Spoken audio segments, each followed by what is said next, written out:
Hello guys, welcome back to my channel. आज मैं मनचंदर का एपिसोड बोलने जा रही हूँ।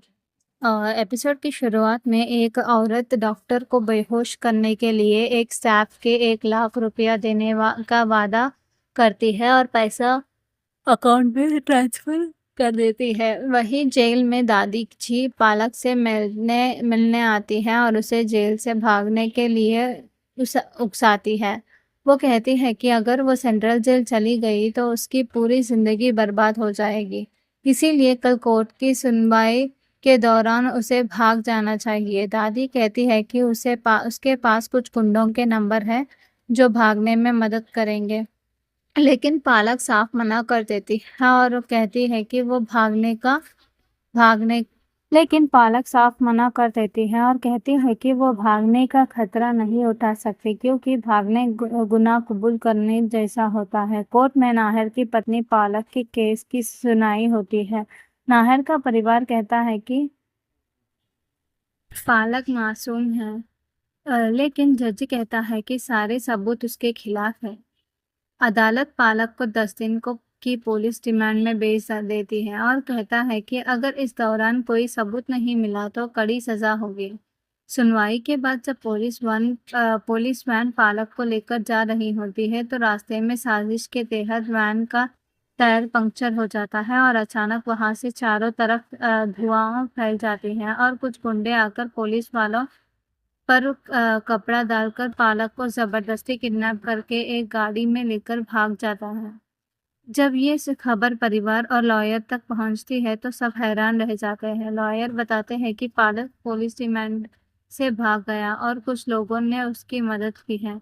घर वाले शक करने लगते हैं कि कहीं पालक वाकई में उन नकली हीरो का धन धंधा करने वाला गुंडों के गिरोह से मिली हुई तो नहीं है ना, क्योंकि इस मतलबी ज़माने में कोई बिना मतलब के किसी को पुलिस से भगाने में इतनी बड़ी मदद नहीं करेगा।